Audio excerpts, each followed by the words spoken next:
Let us begin with this section. This section is going to talk about the preview as to what we are going to be talking about this entire chapter. Then we will head on to the introduction as to see what exactly consumers and producers are, and we see the role of the consumer in the basic marketplace.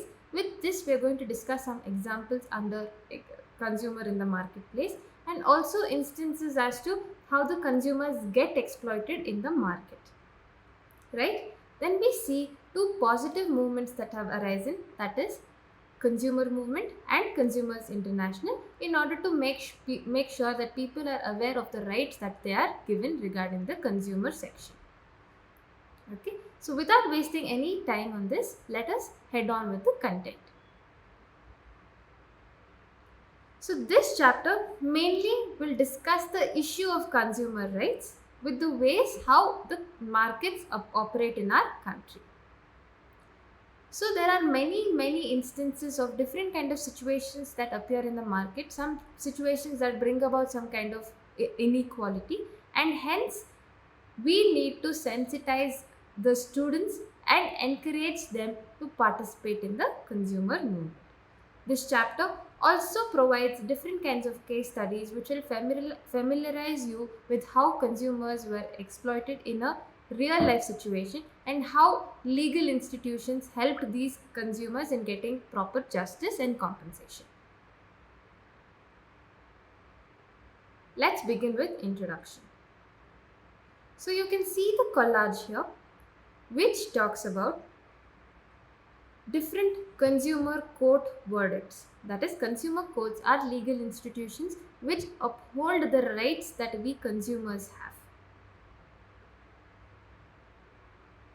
So why do you think people even went to consumer courts in the first place? And these paper clippings that you can see is because some people got some kind of justice as they struggled to fight for their rights. And have you ever wondered in what ways were these people denied justice?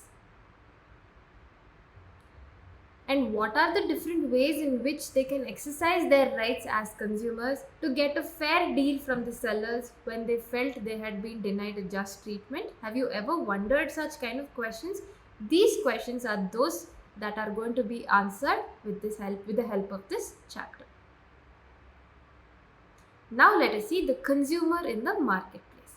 So we as people in the part of the Indian economy, we in the market are both producers and consumers. Producers are those who produce the goods, right? For example, farmers in the agricultural fields pick up tomatoes, potatoes and onions, and they transport this to the main marketplace where they sell these goods. So they are the producers of tomatoes and potatoes.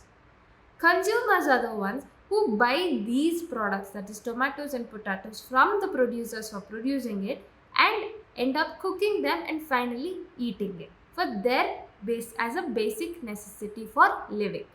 So this is exactly how the producers and consumers work in the Indian economy. So as producers, we have seen Indian economy has three sectors, that is primary agricultural sector, secondary industrial sector and tertiary services sector. So consumers are a part of the market because they buy the goods and services that are produced in the market. And definitely there is a necessity for rules and regulations for regulating the kind of practice that is happening in the market so that not all producers and consumers are cheated on. Let us take an example. You have heard of money lenders in the informal sector that they use different kind of tricks to cheat the borrower. How do they exactly cheat the borrower? They could make the producer sell the produce to them at a lower rate in return for a timely loan. And they could also force the small farmer to sell her piece of land because the small farmer is not able to pay back that loan. So to prevent such kind of exploitation of poor people or small farmers, there are certain rules and regulations that are there in place for their protection. And there are many organizations in the world which have struggled to fight for their justice.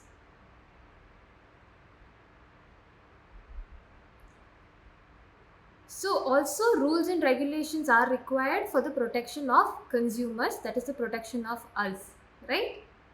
So whenever there's a complaint regarding a good or service that had been bought, the seller tries ultimately to shift that entire responsibility on the buyer, on us. The sellers usually end up saying, if you didn't like that particular product, why did you even buy it in the first place?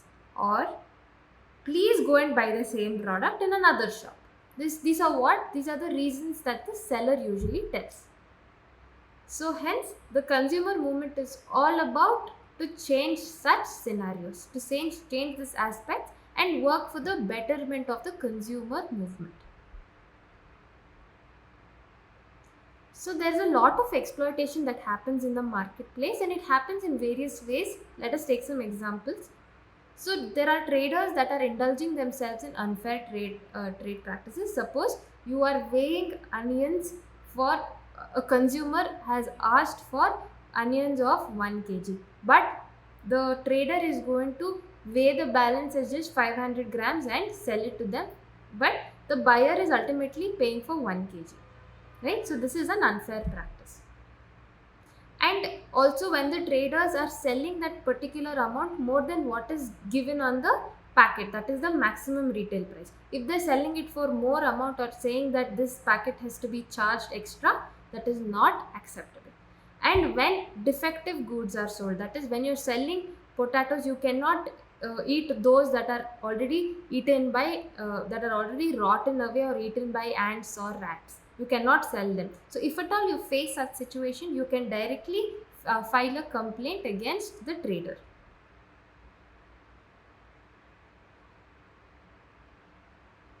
So there are many companies which are very big and powerful, and they can manipulate the market in various ways.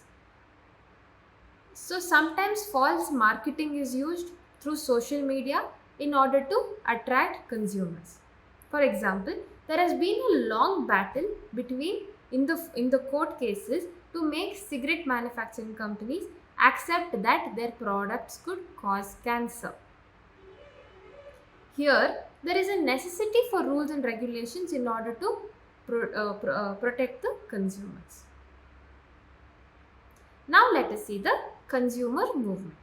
So basically, why did this movement even rise in the first place? It rose because of the kind of dissatisfaction the consumers had regarding the different kind of unfair illegal practices that we have seen by the sellers. And there was absolutely no kind of legal system that was given to the consumers for them to get some kind of justice due to the unfair trade practice by the sellers. So for a long time before this movement even came, if the consumer was not very happy with that kind of product, they would change the kind of product itself, or they would change the shop that they're buying from, right? So they would kind of escape from the entire situation, and they wouldn't think, okay, we have to go and get justice for this. So finally, this shifted the responsibility of ensuring quality of goods and services on the sellers because of this movement. In India, the consumer movement is a social force because there are many people in the society who are working to get justice and working for those rights as consumers, right? They are in high necessity of protecting and promoting the different interests of consumers against unfair practices. So this is what exactly the movement is. So what exactly are these unfair trade practices? First is, there is a lot of food shortage. There is, in one area there is food shortage, but in another area there is lot of collection of different types of products and holding it, again leading to inequality. That is, one shop has a lot of products, one shop doesn't have a lot of products. And there's also black marketing, where you're taking away many of the products and storing it in areas of necessity. For example, let me give you an example of hoarding and black marketing. When the lockdown was put in place in India, people rushed to supermarkets, people rushed to shops to buy a lot of their necessities, right? Some things which could be bought after 2 weeks, they have bought for 3 months literally. They have purchased many things which are which can keep them sustained for 3 months, but they have not kept in mind that there are many people waiting as well because there is a lockdown coming. So it led to major food shortages. This also happened with masks. So back then, masks were very limited in quantity. So many people would go and buy 20 to 30 masks, and leading to the unavailability of masks for the other people as well. So this is what exactly hoarding and black marketing is. Then there is adulteration of food and edible oil. That means you're mixing the food and edible oil with certain kind of ingredients that is ultimately unhealthy for you, for your body. So these are the kind of common unfair trade practices that has happened in the recent past, and because of these reasons, consumer movement has begun in the late 1960s. Until the 1970s, they formed small groups to see where exactly the kind of malpractices are happening. And very recently, India has seen a high growth in the number of consumer groups. So now let's move on to Consumers International. What exactly is Consumers International? So in the year 1985, United Nations adopted the UN guidelines for consumer protection.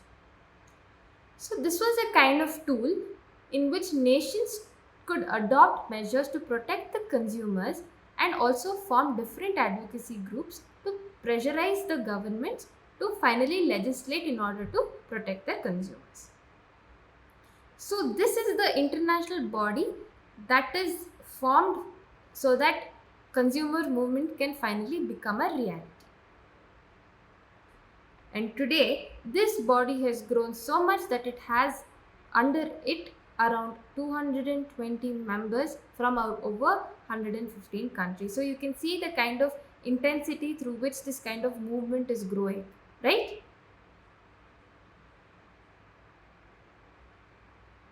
So because of all the efforts that are put up at the national and the international effort, uh, the movement has succeeded in bringing pressure on the business firms and the ration shops to conduct their business properly and finally treat the consumers rightly as to how they have to be treated. So this major effort that was taken up by the Indian government in the year 1986 was the enactment of Consumer Protection Act 1986, which is popularly called as COPRA.